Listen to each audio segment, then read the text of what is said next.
Welcome back to Pride Month Book Club. Every day you get one piece of queer literature as we do a quick and dirty run through the history of queer literature. Remember to subscribe and ring the bell if you want to be notified every time a new video comes out, one's coming out every day this month. And today, we're reading Ovid's Metamorphoses. For this project, I actually got 2 copies of this from my university library, and they are radically different from one another.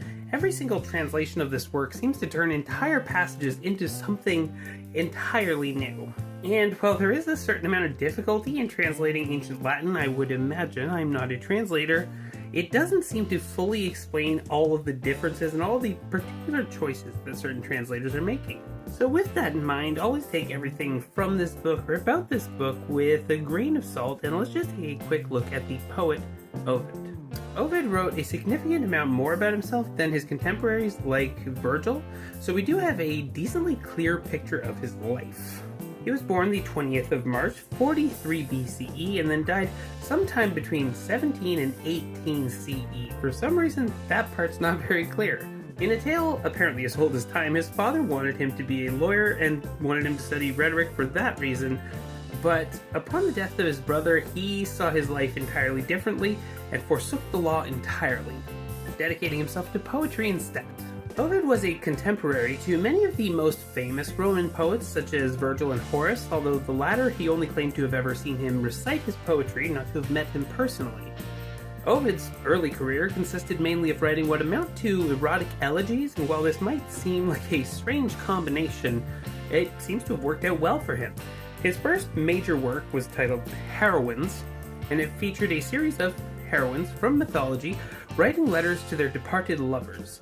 This was an early bit of gender bending on his part, and it would have been published sometime around 19 BCE. His magnum opus, Metamorphoses, was written and published sometime around the year 8, approximately the same time that he was exiled by the Emperor Augustus.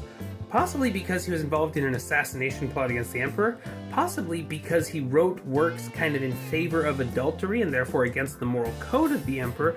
We don't know for sure, we just know that it was for a crime worse than murder per Ovid. He then died 9 or 10 years later. For some reason, this part of his life is rather shadowy, and we're not entirely certain if it was 17 or 18 CE when he finally departed from this world.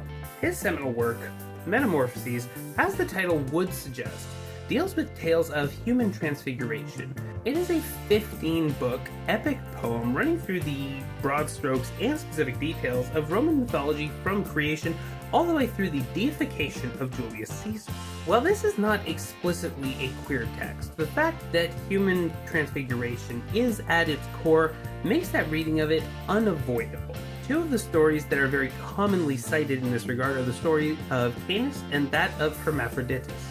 I probably mispronounced that. Hermaphroditus, or Hermaphroditus, I am not entirely sure how to pronounce this name, is a being of perfect androgyny.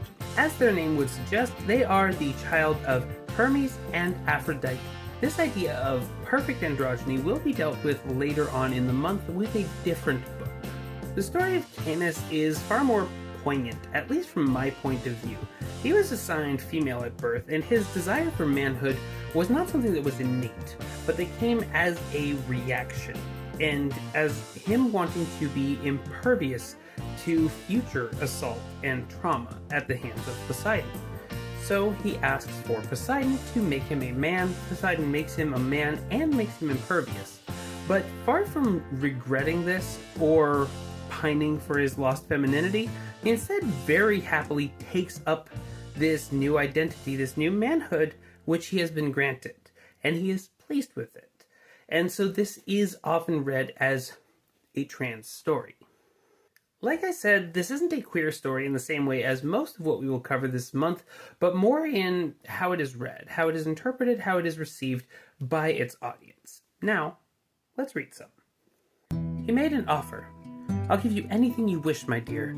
I heard this detail from reliable sources." Caenus replied, "Then make your gift a large one, for I shall never take a man again. I hope I cease to be a woman." And as she spoke, her voice turned baritone. Neptune had given her a mannish figure, and to make sure that no one entered her, he made her flesh impervious to sword. Glad of her gift, she took up male gymnastics, and as young Caenus roamed through Thessaly. that last part was tremendously difficult. So that is Ovid's Metamorphoses. If you're into classical literature, this can be a good one to pick up for yourself. Once again, be careful with any translation that you get of ancient literature. This was episode 2 of Pride Month Book Club. I believe tomorrow we're reading Honoré de Balzac. Make sure that you come back for that one.